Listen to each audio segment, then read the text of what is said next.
Good morning. So last lecture में हमने one one functions और उसकी definition, geometrical meaning and then उसके बारे में डिस्कस करा था कि number of one one function कितने होते हैं फ्रॉम ए टू बी। और अगर ए से बी पे वन वन फंक्शन है तो number of element in A is less than और equal to number of element in B. ये हमने डिस्कशन किया था। उसी के कंटिन्यूएशन में डिस्कस करते हैं ऑनटू फंक्शन और सर्जेक्टिव फंक्शन का मीनिंग क्या है। ठीक है, तो पहले हम डेफिनेशन लिखते हैं। सो ऑनटू फंक्शन,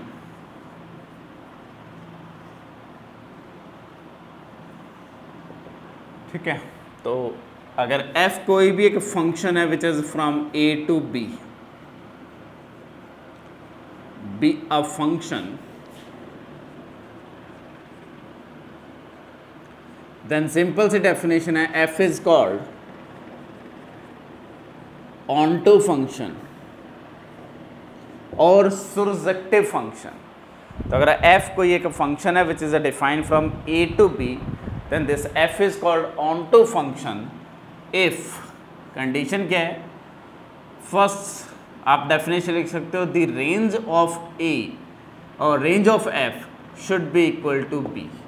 हमने रेंज ऑलरेडी डिफाइन किया है, जो इमेजेस का कलेक्शन है वो एग्जैक्टली सेट b बन जाए तो then it is called onto function. या इसी चीज़ को मैं ऐसे लिख सकता हूँ, for every y belongs to b, b का कोई भी एलिमेंट पिक करो, there exist x belongs to a such that y is equal to f of x, that is every element of a codomain has a pre-image। इसका meaning क्या है कि codomain का आप कोई भी रैंडम एलिमेंट पिक कर रहे हो, उसका हमेशा कोई ना कोई एक प्री इमेज मिलेगा, तो then this function is called onto function. यहाँ हम x पे एग्जिस्टेंस की बात कर रहे हैं, तो एक प्री इमेज हो सकता है, एक से ज़्यादा प्री इमेज हो सकता है। ठीक है, यहाँ यूनिकनेस प्री इमेज की डिस्कशन नहीं करते हैं। ठीक है, अब ऑनटू फंक्शन अगर एग्जिस्ट कर जाए दो सेट के बीच में, तो दोनों सेट में नंबर ऑफ एलिमेंट में क्या रिलेशन होगा वो डिस्कस करते हैं। ठीक है, तो first, if f is a function which is defined from a to b and it is onto function। अगर f कोई फंक्शन है जो a से b पे डिफाइन है और एक्स्ट्रा इंफॉर्मेशन क्या है, इट इज ऑनटू फंक्शन। तो डेफिनेशन वाइज ये a सेट है, ये कोई b सेट है और f हमने a से b पे ऑनटू फंक्शन डिफाइन किया है। तो यहाँ मैं कोई भी एलिमेंट पिक करता हूँ, से y1, फंक्शन ऑन टू है तो y1 का कोई ना कोई एटलीस्ट एक प्री इमेज तो मिलेगा, एक से ज़्यादा हो सकता है, मैटर नहीं करता। इसी टाइप से y2 का भी कोई ना कोई एक प्री इमेज x2 हो सकता है, डेफिनेटली एग्जिस्ट करेगा ही करेगा। अब अगर आपके पास y1 not equal to y2 है, y1 का प्री इमेज x1 है, यानी कि y1 is same as f of x1, और y2 का प्री इमेज x2 है, that is y2 is same as f of x2। Simple, just definition है। Now if x1 is same as x2, और उसको मैं नोटेशन दे देता हूँ x, अगर x1 और x2 इक्वल हो जाए तो f ऑफ x जो होगा वो y1 हो जाएगा एंड f ऑफ x जो होगा वो y2 भी हो जाएगा। यानी कि इस x के कितने इमेजेस मिल जाएंगे, 2 इमेजेस मिल जाएंगे। लेकिन हमने जब फंक्शन डिफाइन किया था तो वो क्या डेफिनेशन थी, with respect to every element of the domain there is a unique image in codomain, तो विच इज अ कॉन्ट्राडिक्शन, यानी कि ये फंक्शन की डेफिनेशन को फेल करते हैं।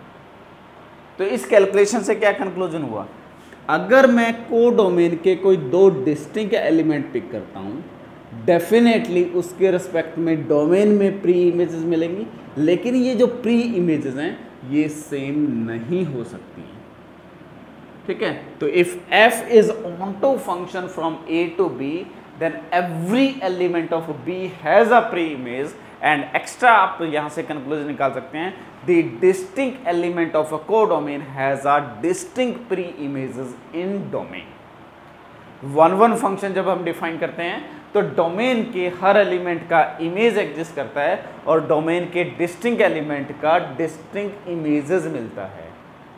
ऑन टू फंक्शन में को डोमेन के हर एलिमेंट का प्री इमेज मिलेगा और डिस्टिंक्ट एलिमेंट को डोमेन से पिक करोगे तो उनका डोमेन में डिस्टिंक्ट प्री इमेजेस मिलेगा। क्लियर है? इसका बेनिफिट क्या हुआ, इससे क्या इंप्लाई कर सकते हैं? अगर यहाँ कोई y1 y2 y3 अगर 3 एलिमेंट है तो at least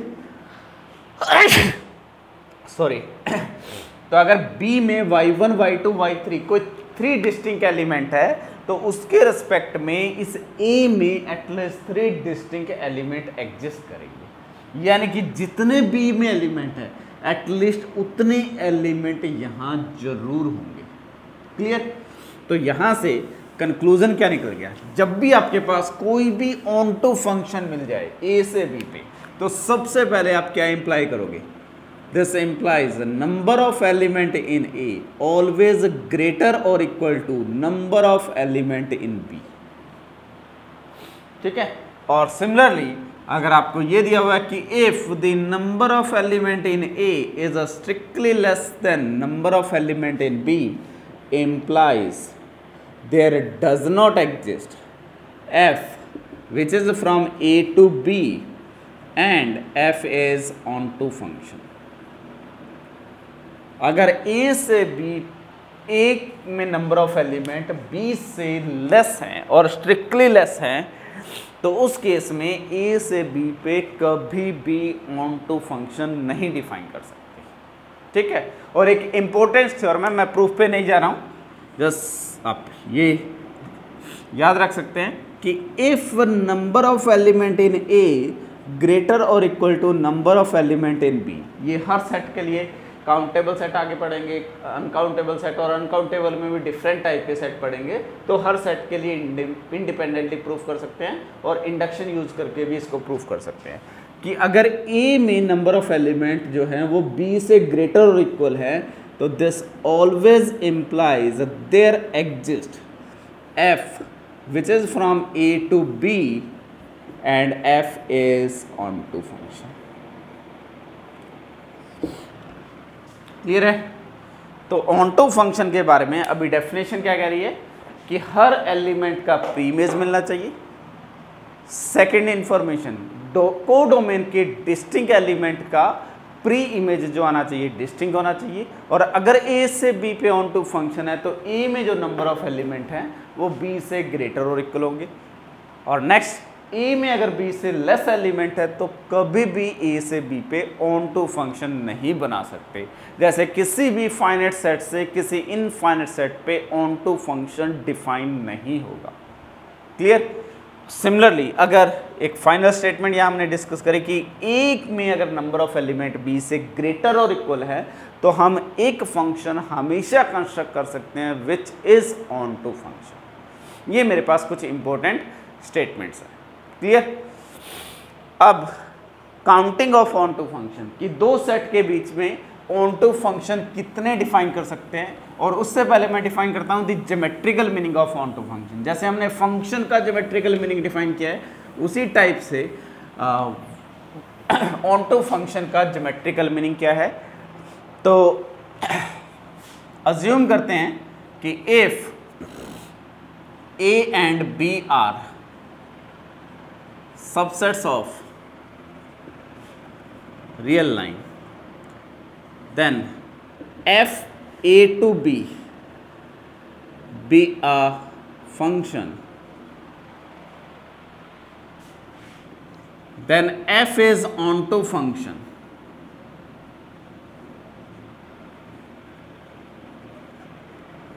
then f is onto function। कब onto function होगा? बाय डेफिनेशन, हमारी डेफिनेशन क्या कहती है कि एवरी एलिमेंट ऑफ को domain has a pre image in domain. तो इसको ज्योमेट्रिकली कैसे डिस्कस करेंगे?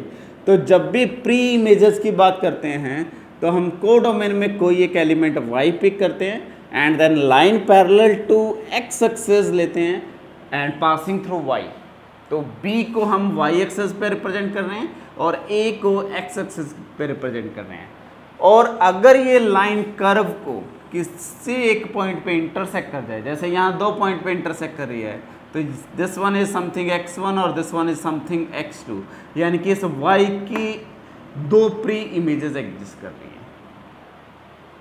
हमें ऑन टू के लिए क्या रिक्वायरमेंट है? For every y belongs to b, यानी कि y एक्सेस पे हमने b को रिप्रेजेंट किया है, तो every y belongs to B, there exists at least one x in A such that fx equal to y। तो ये कोऑर्डिनेट क्या होंगे? x1 और f of x1 is equal to y।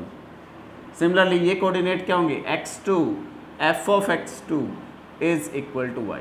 तो इस सिचुएशन में जो मैंने ये कर्व डिफाइन किया है y इक्वल टू fx का, इसमें इस y की 2 प्री इमेजेस हैं, और अगर मैं यहाँ कोई एक y पिक करता हूँ तो उसकी भी क्या है? 2 प्री इमेजेस हैं। क्लियर? और हमारी रिक्वायरमेंट क्या है? हर y के लिए ये सिचुएशन ट्रू होनी चाहिए। तो डेफिनेशन क्या होगी? Geometrical definition, the every line passing through को domain and parallel to domain. तो जब भी प्री इमेजेस का डिस्कशन करना है तो लाइन शुड पासेस थ्रू को domain and parallel to domain, इसके रेस्पेक्ट में बात करेंगे।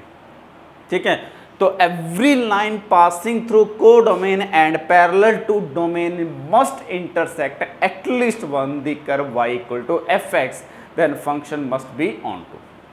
क्लियर है ये लॉजिक? अब डेफिनेशन लिख लीजिए।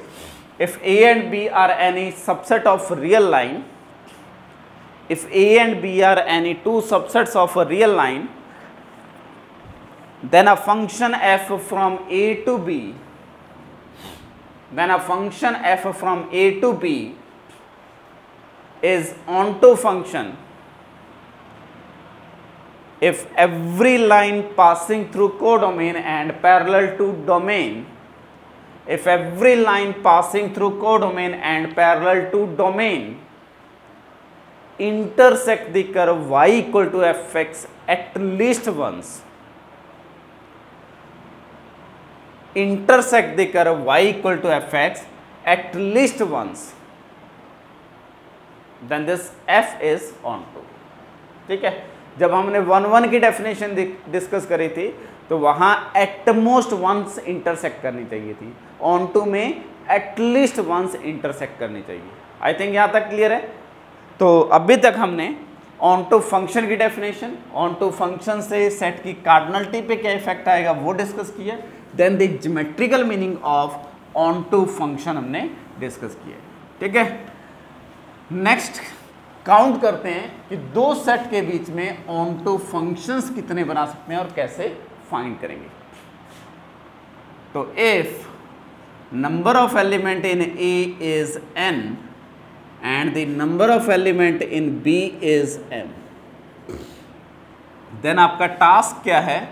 the number of onto functions from A to B, A से B पे कितने onto फंक्शन कंस्ट्रक्ट कर सकते हो।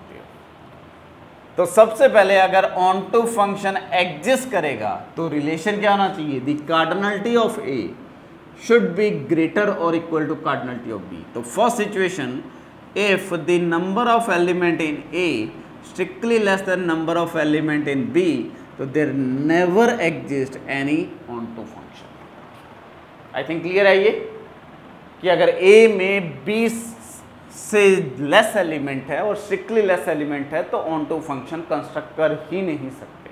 तो जब भी आपको एग्जाम में क्वेश्चन पूछा जाता है 1 फंक्शन या ऑन टू फंक्शन, तो एग्जिस्टेंस के लिए जो नेसेसरी कंडीशन है वो आप सबसे पहले चेक करोगे।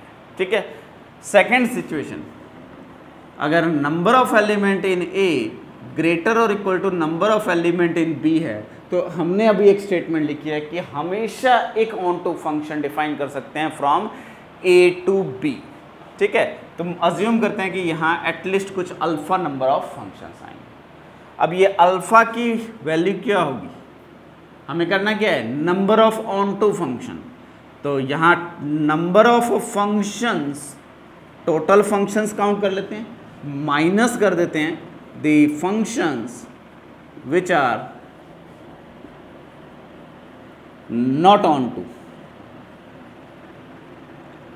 तो टोटल फंक्शंस में से वो फंक्शन माइनस कर दो जो ऑन टू नहीं है। टोटल फंक्शन हम ऑलरेडी काउंट कर चुके हैं, वो कितने होंगे m⁴n माइनस वो फंक्शन जिसमें जो ऑन टू नहीं है। तो अगर कोई फंक्शन ऑन टू है तो क्या डेफिनेशन है, b के हर एलिमेंट का a में एटलीस्ट एक प्री इमेज एग्जिस्ट करेगा। तो every element of b has a pre image in a। ठीक है, अब इसी चीज में अगर फंक्शन ऑन टू नहीं है, if f is not onto function from a to b, तो उसका मीनिंग क्या होगा, at least one element of b does not have pre image in a। अगर f a to b है और f on to नहीं है तो इसको कैसे डिफाइन करेंगे, at least one element of b does not have pre image in a। तो इसका मीनिंग क्या है कि at least one element of b does not have pre-image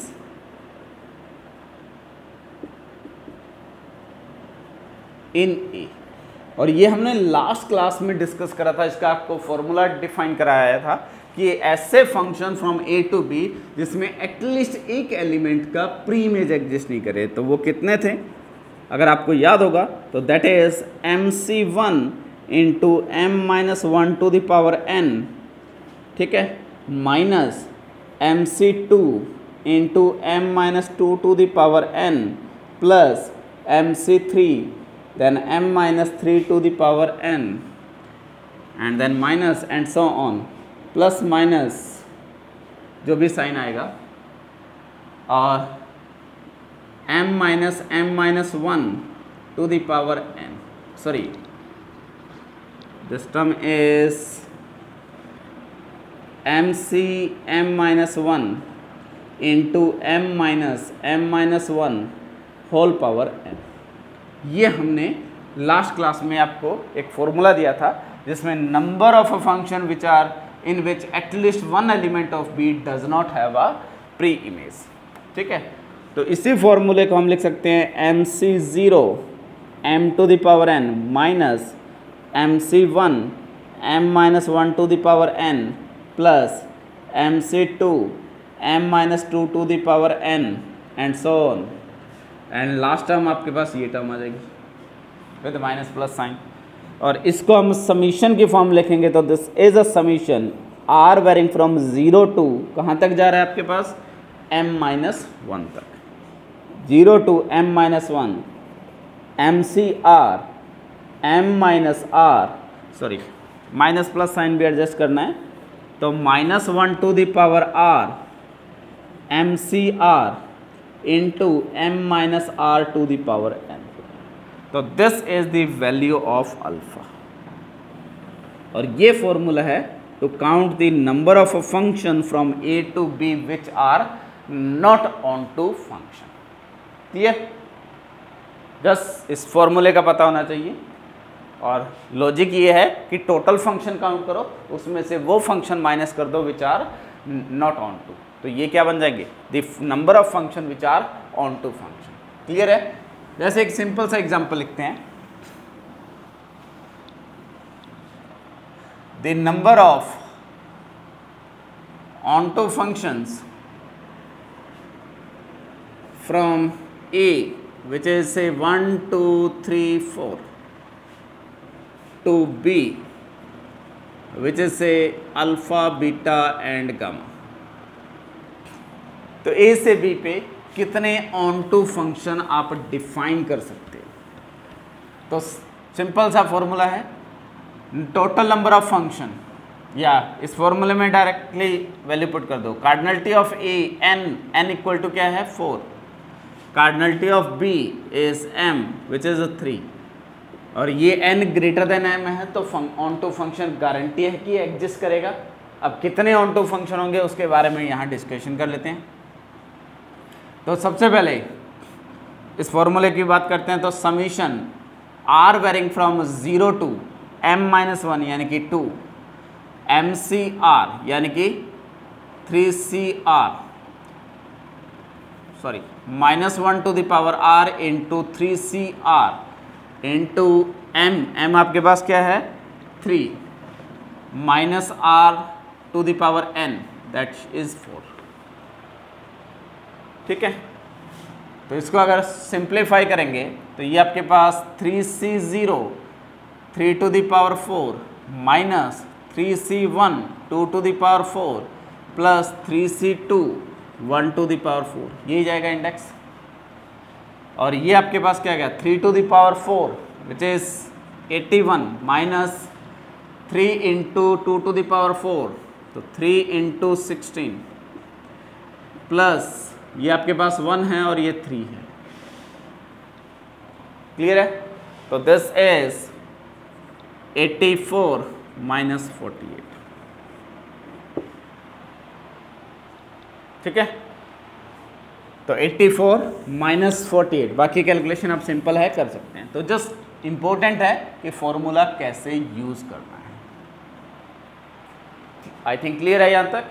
तो अभी तक हमने जो डिस्कस किया कि फंक्शंस क्या होते हैं, फंक्शन की काउंटिंग कर ली, देन वन फंक्शन क्या होते हैं, वन फंक्शन की काउंटिंग, उनका geometrical meaning, onto function and onto function की काउंटिंग और उनका ज्योमेट्रिकल मीनिंग। ठीक है, and next one is bijections का मीनिंग क्या है और कितने बाइजेक्शंस हम कंस्ट्रक्ट कर सकते हैं किन्हीं दो सेट के बीच में। ठीक है, तो bijection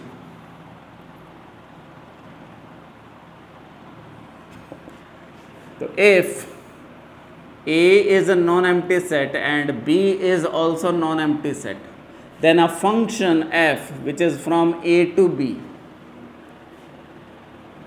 a function is called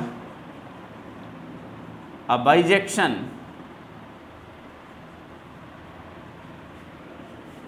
from A to B if simple definition f is 1 and onto function.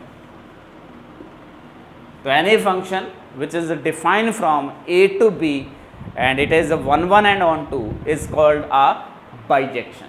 Simple सी डेफिनेशन है। ठीक है, और बाइजेक्शन एग्जिस्ट करने का मीनिंग क्या है, ज्योमेट्रिकल मीनिंग क्या है। जब हमने वन फंक्शन डिफाइन किया था तो एवरी लाइन पासिंग थ्रू को domain and parallel to domain must intersect the curve y equal to fx at least once। और ऑन टू फंक्शन में क्या डेफिनेशन थी, every line passing through codomain and parallel to domain must intersect the curve y equal to fx at least once.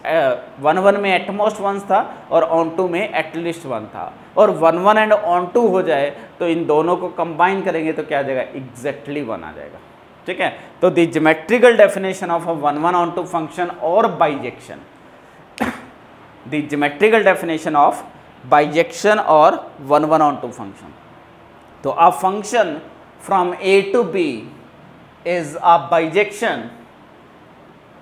A function from A to B is a bijection if every line passing through codomain, if every line passing through codomain and parallel to domain intersect the curve y equal to fx exactly once. Every line passing through codomain and parallel to domain intersect the curve y equal to fx exactly once. Clear है geometrical definition. Next, अगर f function है which is from A to B and f is a bijection, अगर f एक function है जो A से B पे define है और f जो है वो बाइजेक्शन है, तो यहाँ से कंक्लूजन क्या होगा, सबसे पहले f is A to B one function होगा, तो this implies number of element in A lesser और equal to number of element in B, और similarly f A to B ये ऑन टू फंक्शन भी होगा, implies number of element in A greater or equal to number of element in B, or this should implies number of element in A should be same as the number of element in B. तो जब भी किसी दो set के बीच में bijection define कर रहे हो तो इसका मीनिंग क्या है, उन दोनों सेट्स के बीच में सेम नंबर ऑफ एलिमेंट्स हैं। और बाइजेक्शन का मीनिंग क्या हुआ कि अगर मेरे पास ए से बी पे बाइजेक्शन है तो ये फंक्शन है और 1 1 फंक्शन है, तो ए के डिस्टिंक्ट एलिमेंट कहाँ जा रहे हैं, बी में जा रहे हैं, और बी के डिस्टिंक्ट एलिमेंट का प्रीमेज क्या है, ए में है। यानी कि ए के हर एलिमेंट को बी के यूनिक एलिमेंट से रिप्रेजेंट कर सकते हो और बी के हर एलिमेंट को ए के यूनिक एलिमेंट से रिप्रेजेंट कर सकते हो। तो अगर दो सेट्स गिवन हैं उनके बीच में बाइजेक्शंस है तो इसका मीनिंग क्या है कि एक सेट को दूसरे सेट से हम रिप्रेजेंट कर सकते हैं।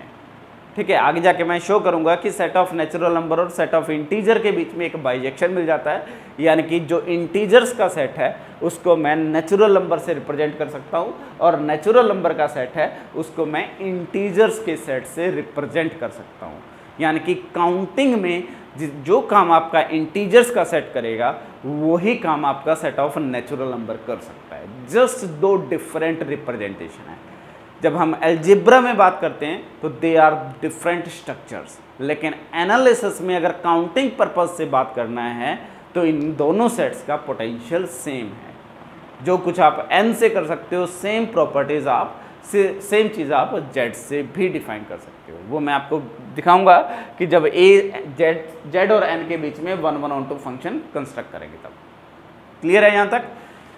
तो ये आपके पास ऑन बाइजेक्शन एग्जिस्ट करने का ये मीनिंग है। और एक important statement, if number of element in A is the same as the number of element in B, then this always implies that there exists f which is from A to B and f is 1 1 and on 2। तो जब दो set में same number of element हैं तो हमेशा इन दो set के बीच में बाइजेक्शन डिफाइन कर सकते हो, और अगर दो सेट के बीच में बाइजेक्शन डिफाइन कर दिया आपने तो गारंटी है कि इन दोनों सेट में सेम नंबर ऑफ एलिमेंट्स होंगे। आई थिंक क्लियर है यहाँ तक? अब इस बाइजेक्शंस की काउंटिंग पे आ जाते हैं कि दो सेट के बीच में कितने बाइजेक्शंस आप डिफाइन कर सकते हो, उनको काउंट कर लेते हैं। तो कंसेप्ट क्या है, the number of bijections from A to B. Assume कर रहे हैं कि number of element in A n है, number of element in B n। तो ए से बी पे कितने हम बाइजेक्शंस कंस्ट्रक्ट कर सकते हैं, ये हमें काउंटिंग करना है। डेफिनेटली अगर n not equal to m है तो बाइजेक्शन डिफाइन ही नहीं कर सकते। अभी डिस्कस किया कि अगर a से b पे बाइजेक्शन है तो number of element in a always same as a number of element in b। Second situation, जब n इक्वल टू m है तो काउंट करना है कितने बाइजेक्शन हो सकते हैं। तो ये आपके पास a सेट है जिसमें n एलिमेंट है, तो उसको a1 a2 up to an से रिप्रेजेंट कर सकते हैं, और this one is a b set जिसको रिप्रेजेंट कर सकते हैं b1 b2 up to bn से। अब इन दोनों के बीच में एक f डिफाइन करना है जो 1 1 होना चाहिए, ऑन 2 होना चाहिए, यानी कि हर एलिमेंट का यहाँ इमेज होना चाहिए, डिस्टिंक्ट एलिमेंट के डिस्टिंक्ट इमेज होने चाहिए, हर एलिमेंट का प्री इमेज मिलना चाहिए। तो इस A1 के लिए कितनी चॉइसेस हैं, B1 पे मैप हो सकता है, B2 पे मैप हो सकता है, B3 पे मैप हो सकता है, B4 पे मैप हो सकता है एंड सो ऑन। तो इस A1 के लिए जो चॉइसेस हैं वो n चॉइसेस हैं। तो अगर मैं इस A1 को किसी ना किसी Bj पे मैप करूँगा तो A2 का जो इमेज आएगा, फंक्शन 1 1 है तो डिस्टिंक्ट एलिमेंट है, डिस्टिंक्ट पे जाएंगे, तो ये किसी ना किसी Bk पे मैप करेगा और k should not be equal to j। यानी कि इस Bj के अलावा मैं किसी भी Bk पे मैप कर सकता हूँ। तो इस एलिमेंट के लिए कितनी चॉइसेस हैं, n-1 चॉइसेस हैं। और A3 के लिए फिर कितनी चॉइसेस होंगी, वो Bj और Bk के अलावा किसी भी Br पे मैप हो सकता है, तो उसके लिए कितनी चॉइसेस होंगी, n-2। और लास्ट एलिमेंट लोगे तो 1 चॉइसेस। तो total choices n into n-1 into n-2 into 1। तो ओवरऑल कितनी चॉइसेस आ गई, n फैक्टोरियल। तो the number of a bijection from A to B if cardinality of A is the same as cardinality of B is exactly n factorial. जो आप group theory में group of bijection permutation group पढ़ते हैं उसका order क्या होता है, n factorial, वो यहाँ से प्रूफ होता है। ठीक है, तो ये था overall about the functions, one functions, onto functions and the counting of functions, counting of onto function, counting of one function and counting of bijection। ठीक है, हम नेक्स्ट लेक्चर से कुछ बेसिक प्रॉपर्टी जैसे कंपोजिशन ऑफ फंक्शंस के बारे में, या ए से बी पे वन फंक्शन है तो बी से ए के बारे में क्या इन्फॉर्मेशन है, तो कुछ जनरल प्रॉपर्टी हम डिस्कस करेंगे एंड देन डिफाइन करेंगे कि दो सेट सिमिलर क्या होते हैं और सिमिलरिटी का क्या क्या प्रॉपर्टी आप डिफाइन कर सकते हो। ठीक है, थैंक यू।